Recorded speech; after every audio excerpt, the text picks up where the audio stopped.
Kali ini saya mau bercerita tentang pasien saya. Jadi pasien saya ini dia datang waktu itu dengan keluhan perut yang membesar, kemudian ada nyeri perut, mual muntah, tidak mau makan, kemudian dia ada batuk sekali-kali, sesak, panas. Jadi keluhannya itu semua sudah dialami selama lebih dari sebulan. Dia sempat berobat ke puskesmas, tapi katanya tidak ada perubahan. Kemudian dia jadi nggak bisa jalan karena dia merasa sangat lemas dan perutnya bertambah besar, sehingga akhirnya dia tidak berobat lagi dan dia memilih tinggal di rumah. Di rumah itu dia mengalami kejang-kejang, maka akhirnya keluarganya berusaha untuk membawanya langsung ke rumah sakit. Dalam perawatan, kejangnya berhasil kita atasi. Kemudian dari hasil pemeriksaan ternyata dia mengidap HIV, dan dari pemeriksaan juga ternyata dia ada TB parunya. Semestinya pasien dengan kejang-kejang itu kita lakukan pemeriksaan CT scan kepala untuk mencari tahu, apalagi pasien ini ada TBC, kemudian ternyata dia juga positif menderita HIV. Maka kalau terjadi kejang-kejang kita harus mengevaluasi ada apa di kepalanya sebagai penyebab daripada kejang-kejangnya ini. Namun kembali terhambat dengan CT scan yang tidak ada di tempat kami, karena CT scan tempat kami itu rusak. Jadi setelah diedukasi untuk melakukan pemeriksaan di luar, CT scan di luar, di rumah sakit luar, namun karena biayanya cukup mahal untuk CT scan kepala, itu bisa sampai 3 jutaan, karena CT scan kepalanya pakai kontras. Pasien dan keluarga tidak punya uang untuk membayar sebanyak itu, maka tidak bisalah dilakukan CT scan. Sehingga akhirnya ketika pasien itu merasa sudah baikan, memang pasiennya sudah merasa baikan, tapi masih ada kejangnya. Jadi setiap hari sekali ada kejangnya.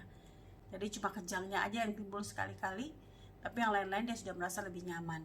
Perutnya yang besar itu sudah tidak mengganggu, dia sudah bisa makan dengan baik, sudah tidak ada panas, tidak sesak, tidak mual muntah, buang air besar kecilnya juga tidak terganggu semua, sehingga dia minta untuk pulang. Walaupun sudah saya jelaskan bahwa dia harus bersabar karena kejang-kejangnya masih ada, butuh waktu untuk diobati, kemudian beberapa zat darahnya masih ada yang mau diperbaiki dulu. Tapi mungkin karena dia kecewa karena tidak bisa melakukan CT scan kepala yang biayanya mahal tersebut, dia meminta untuk saya pulang saja. Walaupun sudah saya jelaskan supaya bersabar dulu, supaya kami obati kejang-kejangnya sampai benar-benar hilang.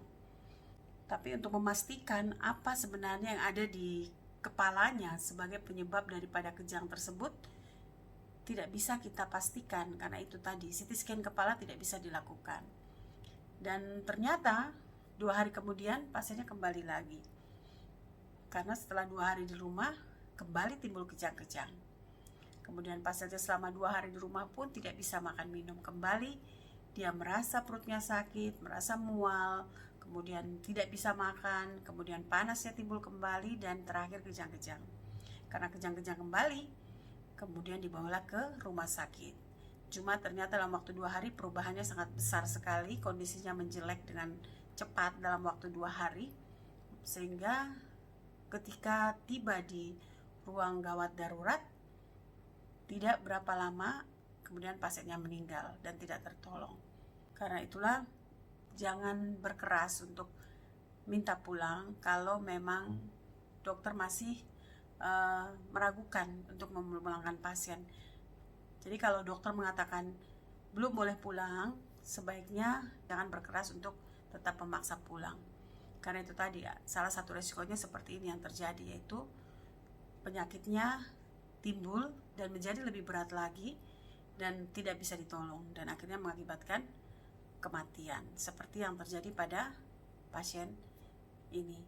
Walaupun untuk kasus yang seperti ini, karena dia tidak bisa CT scan kepala, kalau kondisinya membaik pasti saya pulangkan juga, dan resiko bahwa dia akan jelek tetap ada juga.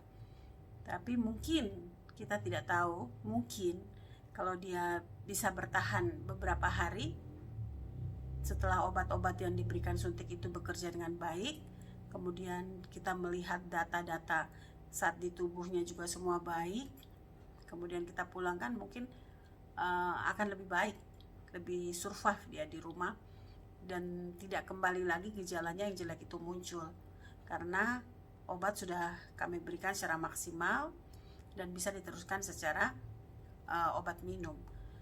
Karena apabila dokter merasa bahwa ini obat minum belum bisa masuk, kemudian pasien itu berkeras minta pulang, maka pasti penyakitnya akan kambuh lagi. Jadi biasanya kita pulangkan itu setelah kita melihat bahwa ini pasien sudah bisa untuk lanjut istirahat di rumah dan minum obat. Tidak perlu lagi obat-obat yang diinfus. Seperti halnya pada pasien ini, pada saat itu saya sudah mengatakan bahwa jangan pulang dulu karena kondisi masih belum bagus dan masih ada zat-zat dalam darah yang jelek yang perlu diperbaiki terlebih dahulu sebelum pulang.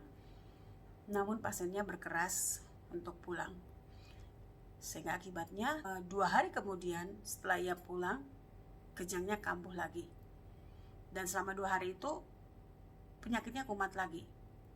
Cuma dia bertahan di rumah. Setelah dia pulang, katanya nafsu makannya tidak ada lagi, dia malas makan lagi. Kemudian panasnya muncul lagi, nyeri perutnya muncul lagi, dan pada hari kedua tiba-tiba kejang, sehingga dibawa kembali ke rumah sakit. Tapi dengan cepat kondisi menjadi jelek. Dalam 2 hari saja kondisi tiba-tiba menjadi jelek, sehingga begitu tiba di GD pun tidak bisa ditolong dan akhirnya meninggal. Demikian boleh menjadi perhatian supaya tidak lagi kalau dokter belum mengizinkan pulang, jangan ngotot untuk meminta pulang. Demikian sharing saya, semoga berguna buat yang mengalami kasus yang sama.